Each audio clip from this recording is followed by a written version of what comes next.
السلام عليكم ورحمة الله وبركاته.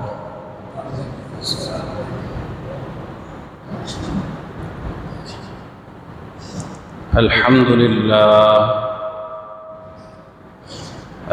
لله وكفى وسلام على عباده الذين اصطفى. أما بعد، فقد قال الله تعالى في كلامه المجيد وفي فرقانه الحميد: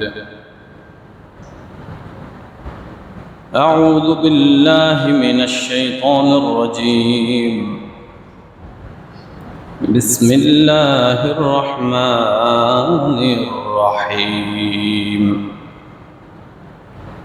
واذكر في الكتاب مريم إذ انتبذت من أهلها مكانا شرقيا فاتخذت من دونهم حجابا فأرسلنا إليها روحنا فتمثل لها بشرا سويا. صدق الله مولانا العظيم وصدق رسوله النبي الكريم، ونحن على ذلك من الشاهدين والشاكرين، والحمد لله رب العالمين.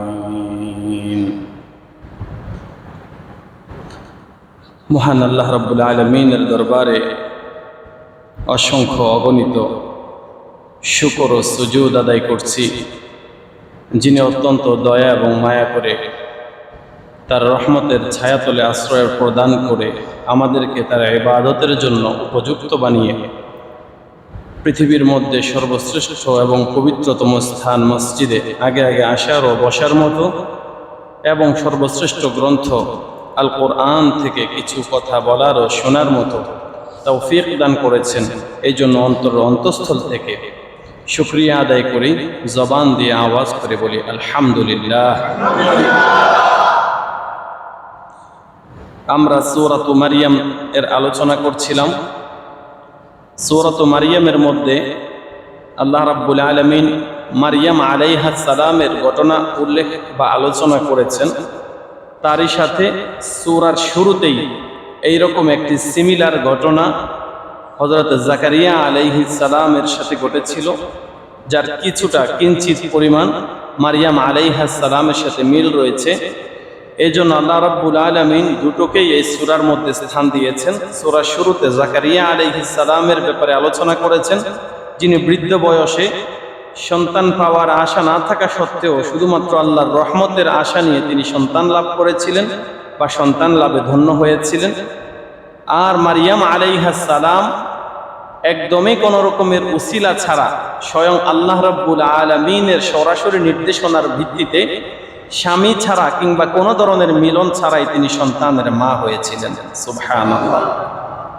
তো সূরাতু মারইয়ামের যেই মৌলিক আলোচনা মারইয়াম আলাইহাস সালামের ঘটনা, আমরা আজকে সেটি নিয়ে আলোচনা করব। আল্লাহ রাব্বুল আলামিন সংক্ষিপ্ত সময়ের মধ্যে গুরুত্বপূর্ণ কথাগুলো অতি সংক্ষেপে তুলে ধরার মতো তৌফিক দান করুন, আমিন। এখানে আল্লাহ রাব্বুল আলামিন পৃথিবীতে যে মানব জাতিকে সৃষ্টি করেছেন, এই সৃষ্টি কয়েক ভাবে যে হতে পারে এবং আল্লাহ চাইলে যে কোনো ভাবেই মানুষ সৃষ্টি করতে পারেন। আল্লাহ তাআলা কোনো কিছু সৃষ্টি করতে কিংবা তৈরি করতে যে কোনো কিছুর প্রতি তিনি মুখাপেক্ষী নন, এই বিষয়টি তিনি পবিত্র কোরআনের বিভিন্ন জায়গায় আমাদেরকে স্পষ্ট করেছেন, আমাদেরকে লাউড অ্যান্ড ক্লিয়ার করে জানিয়ে দিয়েছেন। দেখুন, মানব সৃষ্টির 4টি পদ্ধতি রয়েছে। এই 4টি পদ্ধতির সবকটি আল্লাহ রাব্বুল আলামিন করে দেখিয়েছেন আমাদের বোঝার জন্য, আমাদের ঈমান আনতে সহজ হওয়ার জন্য। প্রথমত পদ্ধতি হচ্ছে, একজন মানুষ পৃথিবীতে আগমন করবে বা সৃষ্টি হবে যার মা কিংবা বাবা কেউই থাকবে না। বাবা মা ছাড়া, কোনো নারী পুরুষের ছোঁয়া ছাড়া, মিলন ছাড়া সরাসরি আল্লাহ রাব্বুল আলামিন মানব সৃষ্টি করতে পারেন। এটি করে আল্লাহ রাব্বুল আলামিন দেখিয়েছেন হযরত আদম আলাইহিস সালামকে। সাইয়্যিদুনা আদম আলাইহিস সালামকে যখন আল্লাহ রাব্বুল আলামিন সৃষ্টি করেছেন, কোনো মা বাবার মাধ্যমে নয়, বরং সরাসরি আল্লাহ রাব্বুল আলামিন তার কুদরতি শক্তি ব্যবহার করে আমাদেরকে তার কুদরত সম্পর্কে দেখানোর জন্য, প্রদর্শন করানোর জন্য কোন রকমের নারী পুরুষের ছোঁয়া ছাড়া সরাসরি মাটি থেকে আল্লাহ রাব্বুল আলামিন কোন শব্দের মাধ্যমে আদম আলাইহিস সালামকে সৃষ্টি করেছেন। সেখান থেকে আদম আলাইহিস সালামের এই পাঁজরের হাড় থেকে হযরত হাওয়া আলাইহিস সালামকে সৃষ্টি করেছেন। অর্থাৎ সেখানে পুরুষের স্পর্শ ছিল কিছুটা, কিন্তু সেখানে নারীর অস্তিত্ব ছিল না। তাহলে হযরত আদমকে করেছেন নারী পুরুষ কোনো কিছুরই স্পর্শ ছাড়া, আর হযরত হাওয়াকে করেছেন পুরুষের স্পর্শ থেকে বা পুরুষের হাড় থেকে। এটি আল্লাহ তাআলা না নিলেও কোনো কিছু যায় আসে না, কিন্তু আল্লাহ নিয়ে দেখিয়েছেন পুরুষের পাঁজরের হাড় থেকে নারীকে সৃষ্টি করেছেন। এখান থেকে অনেকেই আমরা প্রশ্ন করি বা আমরা অনেকেই ধারণা করি, মনে হয় যেন সমস্ত স্ত্রীরা সমস্ত পুরুষের পাঁজরের হাড়। আমরা অনেকেই মনে করি যে আমরা এখন যারা স্বামী স্ত্রী আছি, হয়তোবা মনে হয় আমাদের স্ত্রীরাও আমাদের পাঁজরের হাড় থেকে সৃষ্ট। এই ধারণাটা পুরোপুরি সঠিক নয়। স্ত্রী পুরুষের পাঁজরের হাড় থেকে সৃষ্টি হয়েছে, এটি শুধুমাত্র হাওয়া আলাইহিস সালামের সাথে খাস। এই কারণেই ওনারা দুজনের মিলন ছিল ঠিকঠাক। এরপরে যারা আসছে, এক একজন দেখা যাচ্ছে যে সংসার করেছে, মিলন করেছে, 10 বছর 15 বছর 20 বছর পরে আবার অন্যজনের সাথেও মিলন হয়েছে, অনেক কিছু এরকম। তো যদি ওইটাকেই মেনে নেই যে আমার পাঁজরের হাড় থেকেই আমার স্ত্রীর সৃষ্টি, তাহলে সে তো কখনো আমাকে ছাড়া অন্য কারোর সাথে ঘর করতে পারবে না, বা অন্য কারো স্ত্রীও হতে পারতো না। এজন্য এটা শুধুমাত্র হাওয়া আলাইহিস সালামের সাথে বৈশিষ্ট্য সংবলিত যে তিনি শুধুমাত্র আদম আলাইহিস সালামের পাঁজরের হাড় থেকে সৃষ্টি। আল্লাহ রাব্বুল আলামিন তাকে করেছেন বা তিনি সৃষ্টি হয়েছে। এগুলো দ্বিতীয় পদ্ধতি। তৃতীয় পদ্ধতি হচ্ছে যেখানে বাবা থাকবে না বা পুরুষের স্পর্শ থাকবে না, শুধুমাত্র নারীর থেকেই আল্লাহ রাব্বুল আলামিন একজন মানুষকে বা একজন সন্তানকে সৃষ্টি করবেন, যেটি করে আল্লাহ তাআলা দেখিয়েছেন হযরত মারইয়াম আলাইহাস সালাম। মারইয়াম আলাইহাস সালামের স্বামীও ছিল না, বৈধ অবৈধ কোনো ধরনের কোনো পুরুষের সাথে মিলন কিংবা স্পর্শজনিত কোনো ঘটনা মারইয়াম আলাইহাস সালামের সাথে কোনো ঘটে নাই। এরপরেও তার গর্ভে আল্লাহ রাব্বুল আলামিন একজন সন্তান দিয়েছিলেন, যার নাম হযরতে ঈসা আলাইহিস সালাম। আর চতুর্থ এবং নরমাল যে প্রসেস, দুনিয়াবি যে সিস্টেম বা পদ্ধতিতে মানুষের সৃষ্টি হয়, সেটি হচ্ছে নারী এবং পুরুষ উভয়ের মিলনের মাধ্যমে আল্লাহ রাব্বুল আলামিনের নির্দেশে এই দুয়ের মিলনের উসিলাতে আল্লাহ তাআলা মানব সৃষ্টির ধারাবাহিকতাকে ধরে রেখেছেন বা বজায় রেখেছেন। তাহলে মানুষ সৃষ্টির জন্য আল্লাহ রাব্বুল আলামিন 4টি পদ্ধতি ব্যবহার করেছেন। একটা নারী পুরুষ কোনো স্পর্শ নাই, আর একটা পুরুষ থেকে, একটা সরাসরি নারী থেকে, আর একটা নারী এবং পুরুষ উভয়টা থেকে। আমরা প্রত্যেকেই নারী এবং পুরুষের মাধ্যমে যে সৃষ্ট সেখান থেকে। কিন্তু মারইয়াম আলাইহিস সালামের যেই সন্তান প্রসবের ঘটনা, এটি অলৌকিক, কারণ সেখানে কোনো পুরুষের স্পর্শ ছিল না। এই জন্য আল্লাহ রাব্বুল আলামিন সেই অলৌকিক ঘটনাটাকে আল্লাহ রাব্বুল আলামিনের কুদরত প্রদর্শনার্থে পবিত্র কোরআনে স্থান দিয়েছেন। কত ভাগ্যবতী, কত সৌভাগ্যবতী সেই নারী যার আলোচনা পবিত্র কোরআনে এসেছে, যার আলোচনা করার জন্য মহান আল্লাহ রাব্বুল আলামিন নির্দেশনা দিয়েছেন। সুবহানাল্লাহ। এই জন্য মারইয়াম আলাইহিস সালামের ব্যাপারে বলা আছে যে হযরত ফাতেমা রাদিয়াল্লাহু তাআলা আনহা জান্নাতের সমস্ত নারীদের সরদার হবে, কিন্তু মারইয়াম আলাইহিস সালামের নয়। মারইয়াম আলাইহিস সালাম তিনি স্বতন্ত্রভাবেই অন্যান্যদের থেকে আলাদা। সুবহানাল্লাহ। আল্লাহ রাব্বুল আলামিন সেই মারইয়াম আলাইহিস সালামের ঘটনা এখানে তুলে ধরবেন। তবে এখানে মারইয়াম আলাইহিস সালাম পৃথিবীতে কিভাবে এসেছেন বা তার জীবনের সাথে ঘটে যাওয়া অলৌকিক ঘটনা আলোচনা করছেন না, কিন্তু এটা মারইয়াম আলাইহিস সালামের পেটে যে সন্তান আল্লাহ তাআলা অলৌকিকভাবে দিয়েছিলেন সেটার আলোচনা এখানে তুলে ধরেছেন। কিন্তু মারইয়াম আলাইহিস সালাম যিনি, উনার ঘটনাটাও অলৌকিক ছিল অনেকটা। তার কারণ মারইয়াম আলাইহিস সালামের বাবা ছিলেন হযরতে ইমরান আলাইহিস সালাম। এই ইমরান এর যে স্ত্রী ছিলেন, তিনি আল্লাহ রাব্বুল আলামিনের নিকটে দোয়া করেছেন এবং তিনি মান্নত করেছেন যে হে আল্লাহ, আপনি যদি আমাকে একজন সন্তান দান করেন, তাহলে আমার পেটে যেটা আপনি দিবেন এটাকে আমি আপনার ঘরের খাদেম হিসেবে দান করে দেব। আল্লাহ রাব্বুল আলামিন যে ইমরাতে ইমরান অর্থাৎ ইমরান আলাইহিস সালামের স্ত্রীর ঘরে যে সন্তান দিয়েছেন তিনি ছিলেন মারিয়াম আলাইহাস সালাম। এবং মারিয়ামের মা মান্নত করেছেন যে হে আল্লাহ, আপনি আমার পেটে যা দেবেন আমি সেটা আপনার ঘরের জন্য খাদেম হিসেবে দিয়ে দেব। এখন দেখছেন যে সন্তান যেটা হয়েছে এটি তো পুরুষ হয়নি, হয়েছে নারী। এখন মেয়ে সন্তান, এটা বাইতুল্লাহতে গিয়ে খিদমত করবে কিভাবে? তখন আল্লাহর দিকে ইশারা করে বলতেছেন, আল্লাহ আমি কি নিয়ত করলাম, কি হলো? আমি তো নিয়ত করেছিলাম বাইতুল্লাহর জন্য আপনার কাছে একজন সন্তান চেয়েছিলাম, যাকে আমি আপনার জন্য উৎসর্গ করে দেব, আপনার ঘরের জন্য খাদেম বানাবো, কিন্তু আমার ঘরে এটা কি এলো? তো আল্লাহ তাআলা কি জানেন না কি এলো আর কি এলো না?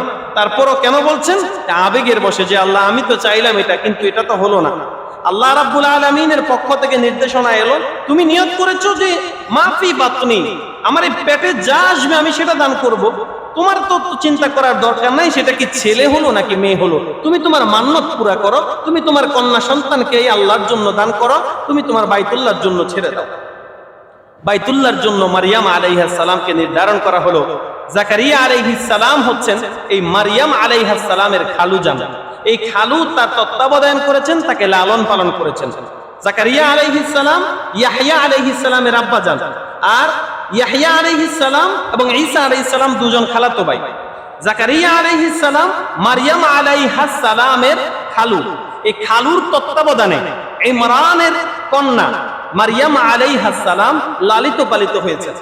জাকারিয়া আলাইহিস সালাম একজন বনি ইসরাইলের জলিলুল কদর নবী হিসেবে সুপরিচিত এবং সুপ্রসিদ্ধ ছিলেন।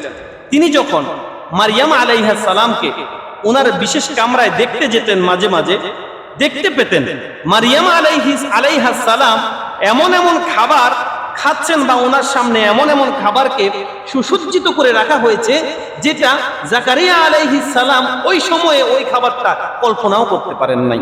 সুবহানাল্লাহ। মৌসুমের ফল নয়, অমৌসুমী ফল আল্লাহ রাব্বুল আলামিন গায়েবী ভাবে মারিয়ামের ঘরে খাবার হিসেবে দিয়ে দিয়েছেন। সুবহানাল্লাহ। তো জাকারিয়া আলাইহিস সালাম মাঝে মাঝে জিজ্ঞেস করতেন, হে মারিয়াম, তোমার ঘরে দেখছি নানা রকমের ফল ফলাদি, এগুলো তো এই মৌসুমের ফল নয়, তাহলে তুমি এগুলো কোথায় পেলে? মারিয়াম আলাইহাস সালাম উত্তরে বলতেন যে আমার আল্লাহ রাব্বুল আলামিন আমাকে এগুলো হাদিয়া পাঠিয়েছেন। সুবহানাল্লাহ।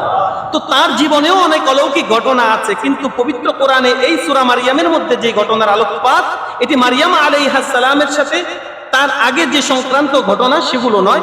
আল্লাহ বলছেন মারিয়াম আলাইহিস সালামের গর্ভে যে সন্তান এসেছে, যেটি হযরত ঈসা আলাইহিস সালাম, তার ঘটনা। কিন্তু ঘটনাটা যেহেতু মারিয়াম আলাইহিস সালামের সাথে ঘটেছে, এই জন্য আল্লাহ রাব্বুল আলামিন মারিয়ামের নাম দিয়ে ঘটনার আলোচনা করতে বলছেন। আল্লাহ রাব্বুল আলামিন বলছেন, ওয়াযকুর ফিল কিতাবি মারইয়াম إذ انتبذت من أهلها مكانا شرقيا। হে নবী, হে মুহাম্মদ সাল্লাল্লাহু আলাইহি ওয়াসাল্লাম, আপনি মারিয়ামের ঘটনা এই কিতাবের মধ্যে যা এসেছে তা আপনি মানুষের সামনে বর্ণনা করে দিন। ওয়াজকুর, আপনি আলোচনা করুন, ফিল কিতাবে, কিতাবের মধ্যে, মারিয়ামের ঘটনাটা। কোন ঘটনা আলোচনা করবেন? ইদিন তাবাদাত মিন আহলিহা মাকানান শারকিয়া, যখন মারিয়াম তার ঘর থেকে, তার পরিবার থেকে পৃথক হয়ে পূর্ব দিকে, বাইতুল মাকদিসের পূর্ব দিকে অবস্থান করছিলেন। বাইতুল মুকাদ্দাস এর পূর্ব দিকে তিনি অবস্থান করতে গিয়েছিলেন, বা সেদিকে কেন গিয়েছিলেন এটার দুইটা মত পাওয়া যায়। কেউ কেউ বলছেন মারিয়াম আলাইহাস সালাম বালেগাজনিত কারণে মহিলাদের যে অসুস্থতা হয় প্রতি মাসে মাসে, সেই অসুস্থতার পর গোসল করার জন্য বা পবিত্র হওয়ার জন্য সেই দিকে তিনি গিয়েছিলেন, যাতে করে তার পরিবারের লোকজন তাকে না দেখে, এই জন্য।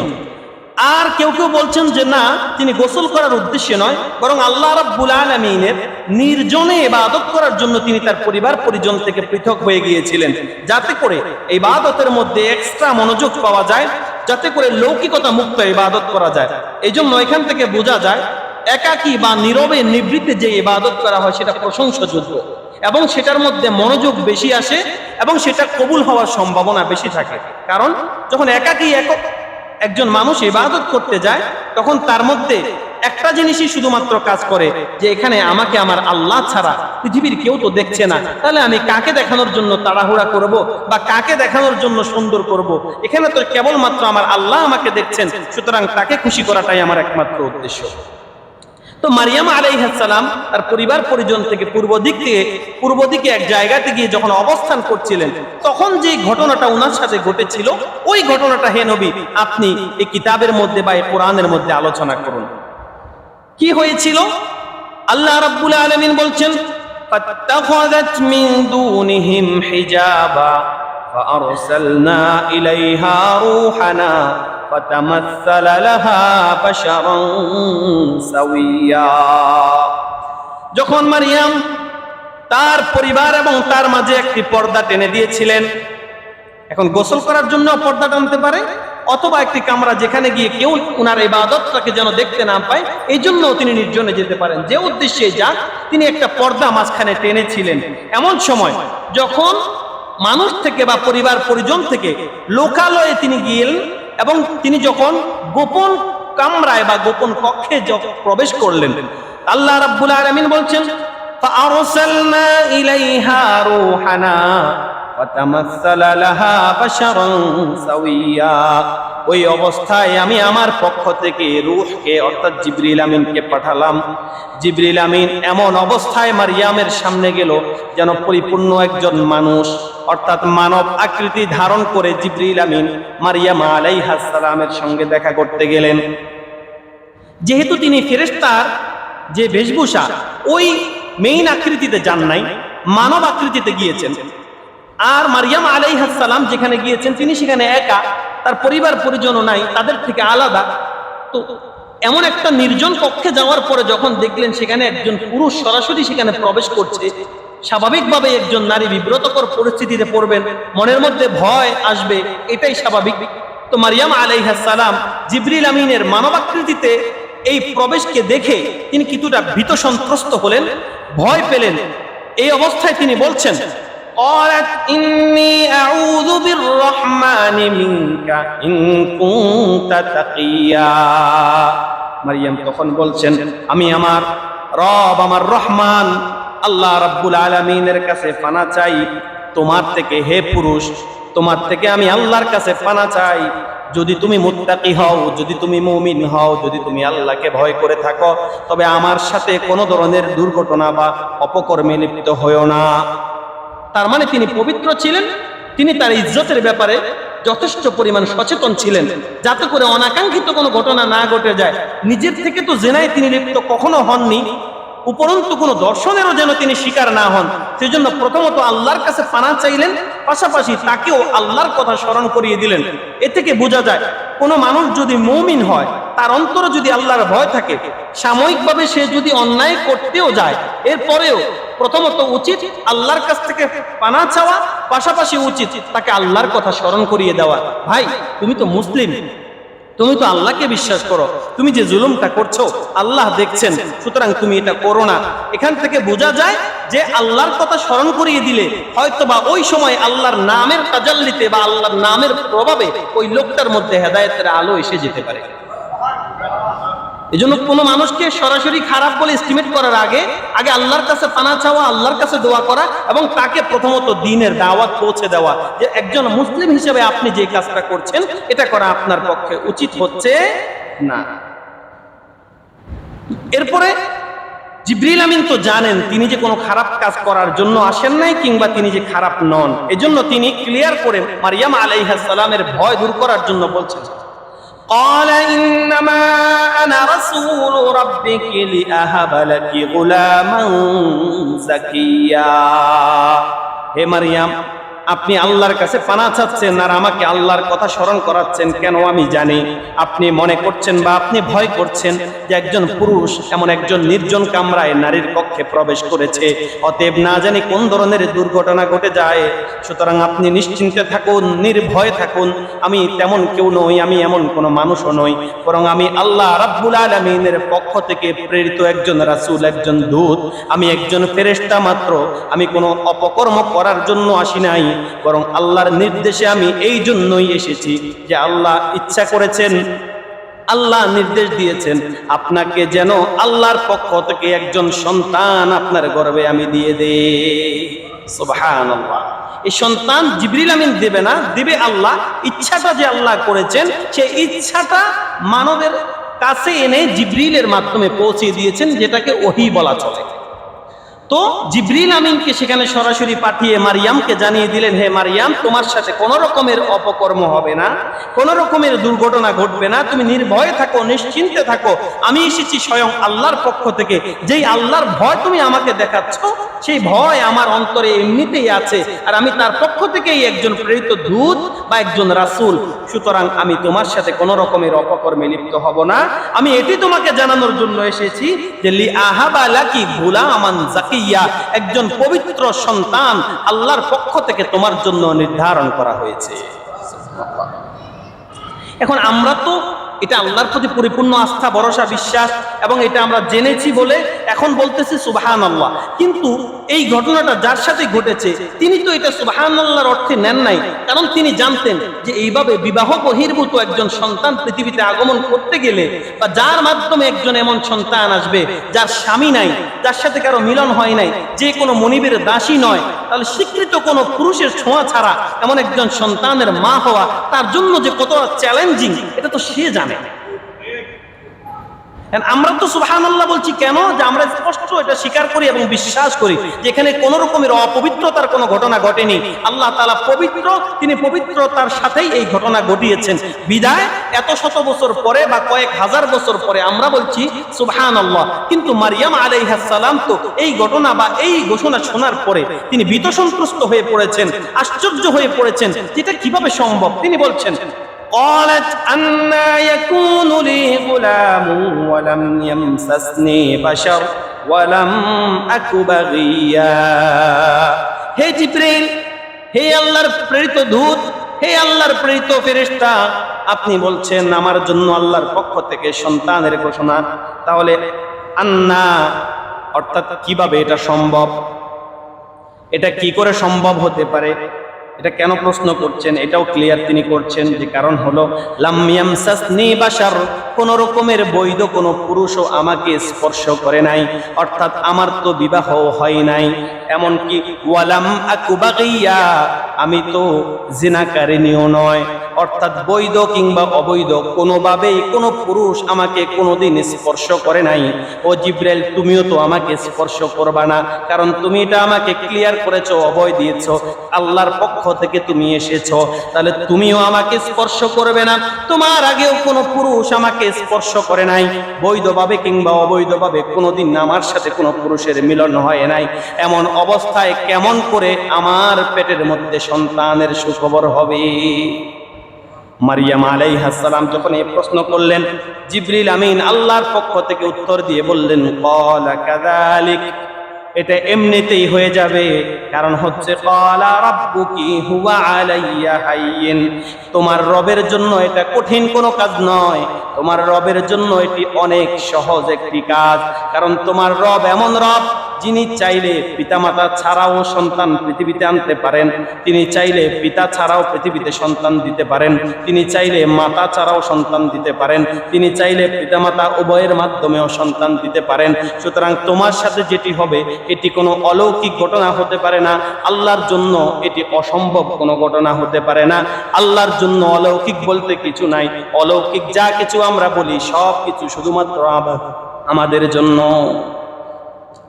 এই জন্য আল্লাহ রাব্বুল আলামিনের পক্ষ থেকে জিবরিল বলে দিলেন, ওয়া আলাইয়া হাইয়িন, আল্লাহর জন্য এটি কঠিন কাজ নয়, বরং এটি সহজ। আল্লাহ এটি কেন করবেন? তার কারণ হলো লিনাজআলাহু আয়াতাল লিন্নাস ওয়া রাহমাতাম মিন্না। আল্লাহ তাআলা চাইলেন এই রকম ভাবে পিতা ছাড়া, শুধুমাত্র মায়ের গর্ভে কোনো রকমের মিলন ছাড়া একজন সন্তান দান করার মাধ্যমে আল্লাহ রাব্বুল আলামিন তার কুদরতের জানান মানুষকে দান করবে। মানুষ জানবে আল্লাহ রাব্বুল আলামিনের কুদরতের সামনে কোনো উসিলার প্রয়োজন পড়ে না। সুবহানাল্লাহ। শুধু তাই নয়, বরং ঈসা আলাইহিস সালামকে আল্লাহ রাব্বুল আলামিন জগৎবাসীর জন্য রহমত হিসেবে পাঠাবেন, এটাই আল্লাহর চূড়ান্ত সিদ্ধান্ত। ওয়া রাহমাতাম মিন্না, আল্লাহর কুদরতের নিদর্শন থাকবে এবং আল্লাহর রহমতেরও প্রচারণা থাকবে। এই জন্য আল্লাহ রাব্বুল আলামিন এটাকে নির্ধারণ করেছেন যে এটা কারো কথায় কিংবা দোয়ায় পরিবর্তন হবে না।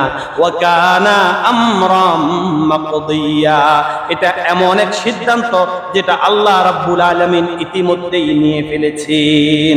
এটা আল্লাহ সিদ্ধান্ত নিয়ে ফেলেছেন, এর মধ্যে কোনো রকমের পরিবর্তন ঘটবে না। সুতরাং যেহেতু আল্লাহ রাব্বুল আলামিনের সিদ্ধান্ত জিবরিল জানিয়ে দিলেন, ফাহামালাতুহু ফান্তাবাদাত বিহি মাকানান কসিয়া, জিবরিল আমিন আল্লাহর নির্দেশনায় মারইয়াম আলাইহিস সালামের বুকে ফু দিলেন। এই ফু দেওয়ার সাথে সাথে আল্লাহর কুদরতে, আল্লাহর নির্দেশে মারইয়াম আলাইহিস সালাম হামেলা হয়ে গেলেন, গর্ভবতী হয়ে গেলেন। এই কারণে এই জায়গা থেকে তিনি আরো নীরবে নির্জনে তিনি অবস্থান করলেন। ফান্তাবাদাত বিহি মাকানান কসিয়া, মাকান মানে হলো জায়গা, এমন জায়গায় গেলেন যেখানে নীরব, নির্জন, নিবৃত, যেখানে অন্য কেউ তিনাকে দেখতে পাবেন না। কারণ তিনি ভয় পাচ্ছেন যে কোনো মানুষ যদি উনাকে এই অবস্থায় দেখে তাহলে তো প্রশ্ন করবে, সবাই প্রশ্ন করতে করতে জর্জরিত করে ফেলবে, কি উত্তর দিবেন তিনি? এই কষ্টে তিনি নিজেকে কিছুটা আলাদা করে ফেললেন। ফাজাহাল মাকামু ইলা জিযইন নাখলা, গর্ভকালীন সময় বা প্রসবকালীন সময় এর বেদনাটা যখন একদম তুমুল পর্যায়ে গেল, অর্থাৎ একদম চূড়ান্ত পর্যায়ে এসে গেল, ওই সময়ের ব্যথা বেদনা সইতে না পেরে তিনি একটা খেজুর বৃক্ষের তলে গিয়ে অবস্থান নিলেন। ওই খেজুর গাছটার ব্যাপারে কেউ কেউ বলছেন মুফাসসিরিনে কেরাম যে ওই খেজুর গাছটা শুকনা ছিল, এই খেজুর গাছে এর আগে কোনো খেজুর ধরে নাই। আল্লাহ রাব্বুল আলামিন মারইয়াম আলাইহিস সালামের পুষ্টিগত খাবার হিসেবে ওই সময় নির্দেশ দিয়ে দিলেন ওই খেজুর গাছটাকে নাড়ানোর জন্য। মারইয়ামকে বলে দিলেন, ও মারইয়াম, এই খেজুর গাছের গোড়ায় ধরে আপনি ঝুলান, তাহলে আল্লাহর পক্ষ থেকে আপনার জন্য এই খেজুর গাছ থেকে তাজা তাজা খেজুর আসবে। আম গাছ ঝুলাইলে আম পড়ে, এমন আমরা অনেকদিন দেখেছি, কিন্তু খেজুর গাছ ঝুলাইয়া কেউ খেজুর পারছে এরকম কেউ দেখছেন? এটা আল্লাহ রাব্বুল আলামিন একটা উসিলা ব্যবহার করছেন যে আপনি খেজুর গাছকে নাড়া দেন। খেজুর গাছের গোড়ায় নাড়া দিলে উপরে গিয়ে লড়বে, এইরকম শক্তি আবার ওই খেজুর পড়বে সেখান থেকে। এটা শুধুমাত্র অলৌকিকতা ছাড়া আমাদের জন্য আর কিছুই হতে পারে না। উপরন্তু এই খেজুরের কথাই যেহেতু কোরআনে এসেছে, এই জন্য মুফাসসিরিনে কিরাম বলেন যে এই গর্ভকালীন সময়ের মধ্যে একজন নারীর জন্য খেজুরের চেয়ে আদর্শ কোনো পুষ্টিকর খাবার হতে পারে না। এই জন্য যাদের স্ত্রীরা এই সময় প্রসবকালীন সময়ে পার করছেন, তারা তাদের স্ত্রীদের জন্য একটা আদর্শ এবং কোরআনিক নির্দেশিত খাবার হিসেবে খেজুর রাখতে পারেন। এতে করে রক্ত বাড়ে, বৃদ্ধি পায় এবং শক্তিও বৃদ্ধি পায়। এই সময়টাতে যে মানুষের দুর্বলতা আসে, রক্তের বেশি প্রয়োজন পড়ে, সেটা অনেকটা আল্লাহ রাব্বুল আলামিন এই খেজুরের উসিলায় দূর করে দেবে। রক্তের প্রয়োজনীয়তাটাও দূর হয়ে যাবে, যেটা আমাদের অধিকাংশেরই হয় যে এখন রক্তের প্রয়োজন পড়ে এক্সট্রা। আল্লাহ তাআলা এই খেজুরের উসিলাতে সে রক্তেরও ব্যবস্থা করে দেবেন এবং শক্তিরও ব্যবস্থা করে দিবেন। যেন এই সময়টাতে এটা খেজুর খাওয়া মারইয়াম আলাইহিস সালামের সুন্নাহ।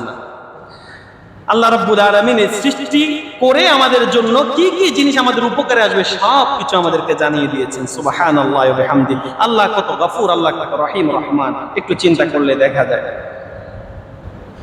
এই অবস্থাতে তিনি যখন একজন সন্তান প্রসবের চূড়ান্ত পর্যায়ে এসে গেলেন, তিনি যখন বুঝতে পারলেন এখন আমার সন্তান হবে, ওই সময় তিনি চিন্তাটা আরো বেড়ে গেল। চিন্তাটা বাড়ার পরে তিনি এবার আফসোস করতেছেন আর বলতেছেন, ইয়া লাইতানি মিতু ক্বাবলা হাদা ওয়া কুনতু নাসিয়াম মানসিয়া। হায়রে, আজকে আমার সাথে যে ঘটনাটা ঘটতেছে, আমার স্বামী ছাড়া যে সন্তান পৃথিবীতে আগমন করতেছে, এই ঘটনার পরে আমার এই সন্তান নিয়ে যখন আমি মানুষের সামনে দাঁড়াবো, মানুষের প্রশ্নের কি উত্তর দেব? এই লজ্জা নিয়ে বেঁচে থাকার চেয়ে আমার তো মনে হয় মরে যাওয়াই ভালো ছিল।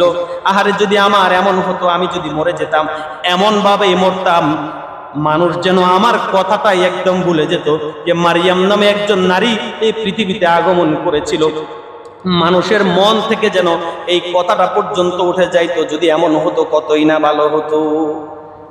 তার লজ্জার কারণে মানুষের সামনাসামনি কিভাবে উত্তর দিবেন এই চিন্তায় তিনি বারবার এই কথাটা তখন মনে হচ্ছে, আরে যদি আজকে মাটি হয়ে যেতাম, আমি যদি মৃত্যুবরণ করে ফেলতাম, অথবা যদি পৃথিবীতে আমার আগমনই না হতো, মনে হয় কতই না ভালো হতো।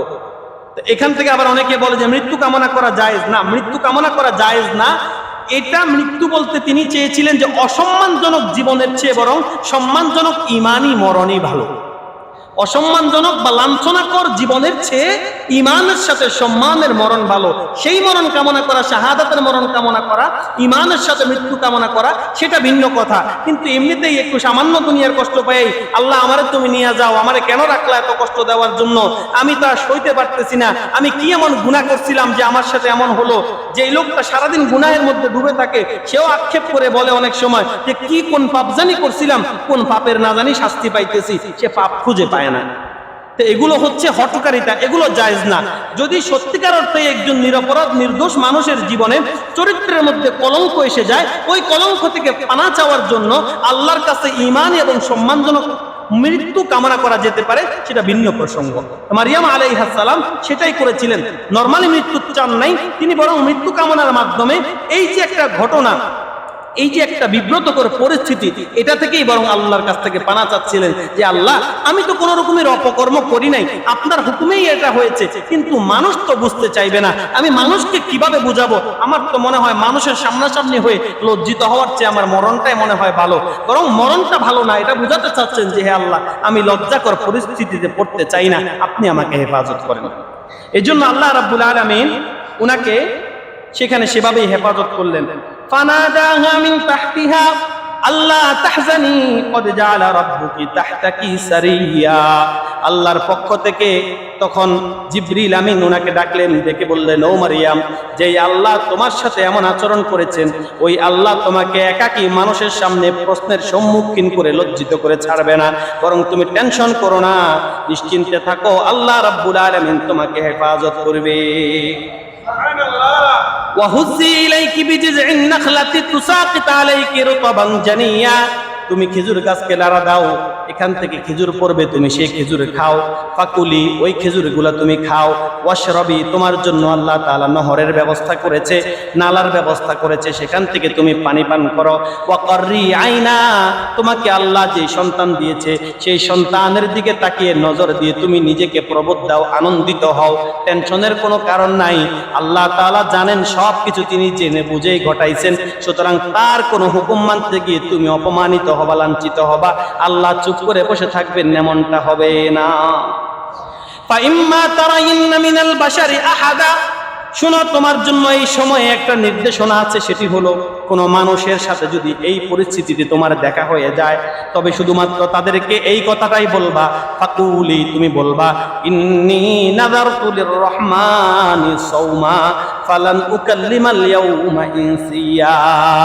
যে কোনো মানুষ যদি তোমাকে কোনো প্রশ্ন করে, উত্তরে শুধু একটা কথা ইশারাতে বুঝাইয়া দিবা, আমি রোজা রাখছি এবং মানুষের সাথে কথা না বলার অঙ্গীকার করছি, মান্যত করছি, সুতরাং তোমাদের কোনো প্রশ্নের উত্তর আমি দিতে পারবো না।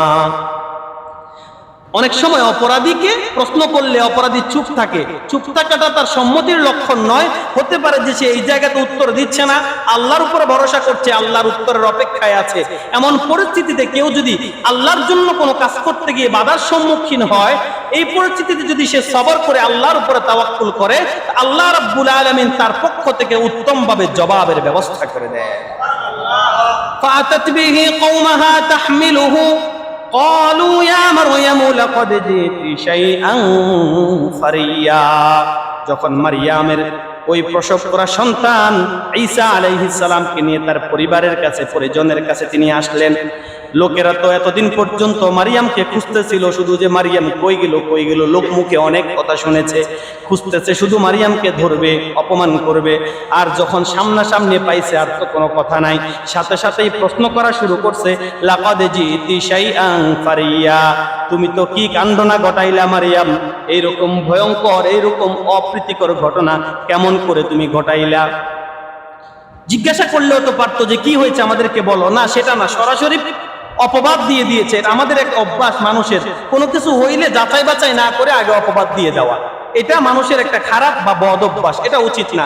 কোনো কিছু দেখলে আগে তার কাছ থেকে জানতে চাওয়া বা জেনে এটাকে আগে যাচাই করা যে আসলে ঘটনাটা কি হয়েছে, যাচাই বাছাই না করে আমার যেটা মনে হলো সেটা অপবাদ দিয়ে দেওয়া, এটা কোনো উত্তম পন্থা নয়। এমন ভাবে তারা বলতেছে, ইয়া উখতা হারুন মা কানা আবুকি ইমরাআ সাউইন ওয়া মা কানাত উম্মুকি বাগিয়া। হারুন ওই বংশের মধ্যেই একজন লোক ছিল, হয়তোবা ওই মারিয়াম আলাইহিস সালামের মতো হারুন লোকটাও অনেক বেশি ইবাদত গুজার ছিলেন। এই জন্য হারুনের কথা বলতেছে, তুমি তো দেখলাম ভালোই ইবাদত করো হারুনের মতো, তুমি হারুনের বোন হয়ে কিভাবে এমন কাজটা করতে পারলা? আবার কোন কোন মুফাসসিরিন কেরাম বলতেছে যে না, হারুন ভালো লোক ছিল না, ওই বংশের মধ্যে হারুন নামে একটা দুষ্ট লোক ছিল। এই কারণে ওই দিকে ইঙ্গিত করে টিটকারি করতেছিল, তুমি তো হারুনেরই বোন, তুমি আর ভালো আর ক্ষুদ্র হইবা, হারুন যেমন দুশ্চরিত্র তুমি মনে হয় ওই রকমই, কিন্তু তোমার মা বাপ তো খারাপ ছিল না, তুমি কিভাবে এইরকম আকাম করতে পারলা? এই জন্য ওই হারুনের সাথে সম্বন্ধ করে বলতেছে ইয়া উখতা হারুন। মূলত মারিয়াম আলাইহিস সালামের ভাইয়ের নাম হারুন ছিল না, বা হারুন আলাইহিস সালাম যে নবী ছিলেন সেই নবীর বোনও তিনি ছিলেন না। এটা শুধুমাত্র টিটকারি করার জন্য, অথবা তার ইবাদতের কথা স্মরণ করিয়ে দিয়ে যে ইবাদত তো ভালোই করলা কিন্তু তলে তলে কাজটা করলা কি, এই টিটকারিটাকে আরো বেশি অপমানজনক করার জন্য হারুনের নামটা ধরেছে। বলছেন ইয়া উখতা হারুন, হে হারুনের বোন, কাজটা করলা কি? মা কানা আবুকি ইমরাআ সাউইন ওয়া মা কানাত উম্মুকি বাগিয়া, তোমার বাবাও ভালো ছিল, তোমার মাও তো জিনাকারিনী বা এরকম খারাপ ছিল না, কেমন করে তুমি এমন কাজটা করলা? কিভাবে তুমি এরকম একটা বিবাহ বহির্ভূত সন্তান বা অবৈধ সন্তান নিয়ে আমাদের সামনে এলে? ফাশারাত ইলাইহি, মারিয়াম আলাইহিস সালাম আল্লাহর পক্ষ থেকে যেহেতু কথা না বলার নির্দেশ পেয়েছেন, কথা বলেন নাই, শুধুমাত্র কোলের ওই শিশুর দিকে ইশারা দিয়ে বললেন, এই শিশুকেই বরং জিজ্ঞাসা করো, এই শিশুটাকে আমি কিভাবে আনলাম। এবার তো তাদের মেজাজ আরো একটু চড়া হয়ে গেল, যে আরে চুরিতে চুরি সিনা চুরি, এমনিতেই তুমি আকাম করছো, আবার বলো এই ছেলের সাথে কথা বলতে, এ বাচ্চা সে কিসের কথা বলবে, সে তো কথাই বলতে পারে না, সে আবার আমাদের প্রশ্নের উত্তর দেবে কি? যখন এই কথাটা বলছিল, আল্লাহ রাব্বুল আলামিন ঈসা আলাইহিস সালামের মধ্যে জবানে শক্তি দিয়ে দিলেন, কথা বলার মতো শক্তি দিয়ে দিলেন। ওই যখন লোকগুলা প্রশ্ন করতেছিল কাইফা নুকাল্লিমু মান কানা ফিল মাহদি সাবিয়া, যেই শিশুটা এখনো মায়ের কোলে আছে দোলনায় দোলে, ওই শিশুর সাথে কেমন করে আমরা কথা বলবো, কেমন করে আমাদের প্রশ্নের উত্তর পাবো? ওই মুহূর্তেই আল্লাহ রাব্বুল আলামিন ঈসা আলাইহিস সালামের জবানের মধ্যে জারি করে দিলেন, ক্বালা ইন্নী আবদুল্লাহ আতানিয়াল কিতাবা ওয়া জাআলানি নাবিয়্যা। আমাকে তোমরা দেখছো শিশু, আমাকে তোমরা মনে করছো অবৈধ সন্তান, আমাকে তোমরা মনে করছো তোমাদের প্রশ্নের উত্তর দিতে আমি অক্ষম। শুনে নাও, প্রথম কথা হলো এটা তোমরা মনে করো না যে আমি আল্লাহর সন্তান, বরং এটা আমি প্রথমেই ক্লিয়ার করে নেই, আমি আল্লাহর সন্তান নয়, বরং আমি আল্লাহর একজন গোলাম। ইন্নী আবদুল্লাহ। এই প্রথম প্রশ্নের উত্তর দিয়ে যারা বিশ্বাস করে যে ঈসা আলাইহিস সালাম আল্লাহর সন্তান, নাউজুবিল্লাহ, তাদের প্রশ্নের উত্তর দিয়ে দিলেন ঈসা আল্লাহর সন্তান নয়, বরং ঈসা আল্লাহর গোলাম। আমি যদিও আল্লাহর গোলাম, আল্লাহর দাস, কিন্তু আতানিয়াল কিতাব, আল্লাহর পক্ষ থেকে আমাকে কিতাব দেওয়া হয়েছে, ইনজিল নামক কিতাব দেওয়া হয়েছে। ওয়া জাআলানি নাবিয়্যা, ওহী দেওয়ার মাধ্যমে আল্লাহ রাব্বুল আলামিন আমাকে নবী হিসেবে সিলেক্ট করেছেন। সুতরাং একজন নবী কোনোদিন জারজ হতে পারে না। যাকে আল্লাহর পক্ষ থেকে মনোনয়ন দিয়ে কিতাব দান করা হয় সেও কখনো অবৈধ হতে পারে না। আর যেই আল্লাহর গোলাম হিসেবে আমাকে প্রেরণ করেছে ওই আল্লাহর কখনো আমি সন্তান হতে পারি না, কারণ সন্তান কোনোদিন দাস হতে পারে না। দাস কখনো সন্তান হয় না, সন্তান কখনো দাস হয় না। তিনি উত্তর দিয়ে এটা ক্লিয়ার করে দিলেন, আমি আল্লাহর সন্তান নয়। লাম ইয়ালিদ ওয়া লাম ইউলাদ ওয়া লাম ইয়াকুল লাহু কুফুয়ান আহাদ। আল্লাহর কোনো সন্তান নাই, তিনিও কারো সন্তান নয়। সন্তান হলে তো সমকক্ষ হয়ে যায় পিতামাতার, এজন্য আল্লাহর সাথে সমকক্ষ হওয়ার মতো পৃথিবীতে কাউকে আল্লাহ বানান নাই। সুতরাং তিনি বলে দিলেন ওয়াজআলানি মুবারাকান আইনামা কুনত, আল্লাহ তাআলা আমাকে বরকতময় করে পৃথিবীতে পাঠিয়েছেন, আমাকে একটাই দায়িত্ব দিয়েছেন, মা দুমতু হাইয়া, পৃথিবীতে যতদিন আমি বেঁচে থাকবো ততদিন আল্লাহ রাব্বুল আলামিনের দ্বীনের প্রচারণা করাটাই হচ্ছে আমার কাজ। যেহেতু আমি একজন নবী, আমি আজীবন এই কাজটাই করে যাব। আর আমি আমার মায়ের অবাধ্য সন্তান নয় এবং অহংকারীও নয়, আল্লাহ আমাকে নেককার সন্তান হিসেবে পৃথিবীর মধ্যে পাঠাইছে। এখান থেকে আল্লাহ রাব্বুল আলামিন ঈসা আলাইহিস সালামের এই ঘটনার মাধ্যমে আমাদেরকে শিক্ষা দিলেন যে আল্লাহ রাব্বুল আলামিন যখন যা খুশি তাই করতে পারেন। আল্লাহর কোনো সিদ্ধান্ত নিয়ে সেইটা বাস্তবায়ন করতে গেলে কোনো উসিলার প্রয়োজন পড়ে না, কোনো রকমের উসিলা ছাড়াই তিনি সবকিছু করতে পারেন। সুতরাং যিনি কোনো রকমের উসিলা ছাড়া যে কোনো সিদ্ধান্তের বাস্তবায়ন করতে পারে, তাই ইবাদত যদি করতে হয় তাহলে একমাত্র তারই করতে হবে, তিনি ছাড়া আর কারো ইবাদত হতে পারে, গোলামি কারো হতে পারে না। সুতরাং ইন্নাল্লাহা হুয়া রাব্বি ওয়া রাব্বুকুম ফা'বুদু, তিনি ঈসারও রব, তিনি আমাদেরও রব, তিনি মুহাম্মাদেরও রব, তিনি সমস্ত সৃষ্টিকুলের রব। ফা'বুদুহু, সুতরাং ইবাদত যদি করতেই হয়, যিনি রব হওয়ার যোগ্য, যিনি প্রতিপালন করার যোগ্য, একমাত্র তারই ইবাদত হবে।